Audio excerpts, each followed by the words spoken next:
और जब मैं ये देखता हूँ कि भारतीय जनता पार्टी ऐसी पार्टी प्रोग्रेसिव राजनीति की तरफ ना जाके बांटने की बात करती है, तो बहुत दुख होता है कि आने वाले युवाओं का भविष्य किस तरह से देखा जा रहा है। तो मैं समझता हूँ आज का भविष्य अगर ऐसी सरकारों के हाथ में है जो बांटने की और काटने की बात करते हैं, तो निश्चित ही आज हम उस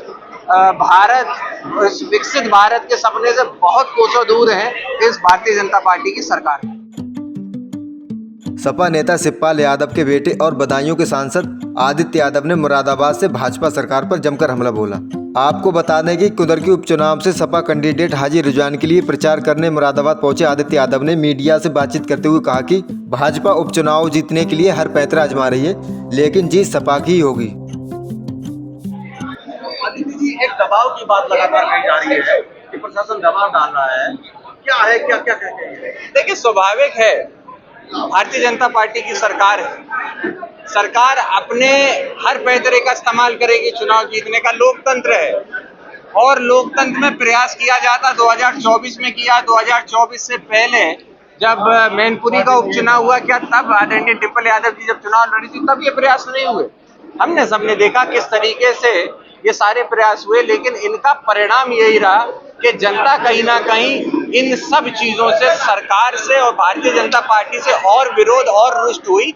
और उसका खामियाजा ये था कि मैनपुरी जैसी सीटें हम लोग जीते। उपचुनाव में एक बहुत बड़े अंक से समाजवादी पार्टी जीती और देश की तीसरे नंबर की सबसे पार्टी बनी।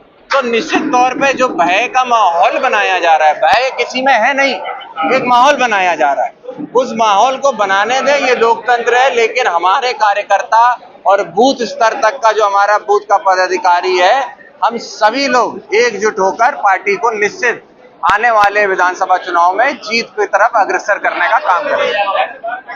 पटेल ने तो बताइए कि आपकी पार्टी को पोस्टर लगा रही है, सब जगह लगा रही है, इसका मैसेज क्या है पूरे? देखिए, प्रोग्रेसिव नारा नहीं है, राजनीति प्रोग्रेसिव होनी चाहिए। मैं एक युवा हूँ, जब मैं राजनीति में आता हूँ अपने बड़ों से कुछ सीखने का प्रयास ही करता हूँ। और जब मैं ये देखता हूँ कि भारतीय जनता पार्टी ऐसी पार्टी प्रोग्रेसिव राजनीति की तरफ ना जाके बांटने की बात करती है, तो बहुत दुख होता है कि आने वाले युवाओं का भविष्य किस तरह से देखा जा रहा है। तो मैं समझता हूँ आज का भविष्य अगर ऐसी सरकारों के हाथ में है जो बांटने की और काटने की बात करते हैं, तो निश्चित ही आज हम उस विकसित भारत के सपने से बहुत कोसों दूर हैं इस भारतीय जनता पार्टी की सरकार में। सभा में कह रहे हैं कि सपा के नेता ही अफवाह फैला रहे हैं। नहीं, सपा के नेता कोई अफवाह नहीं फैला रहे हैं, ये लोग हैं प्लांटेड, वो अफवाह फैला रहे हैं। और निश्चित ही ऐसा अफवाह वो प्रयास पूरा कर रहे हैं, लेकिन कहीं भी इस अफवाह का कोई असर नहीं पड़ा। देखिए, खड़गे जी अपनी पार्टी के नेता हैं, खड़गे जी खुद निश्चित करें उन्होंने क्या बात की, और मैं समझता हूँ इसके लिए कांग्रेस अपनी तरफ से जवाब देगी।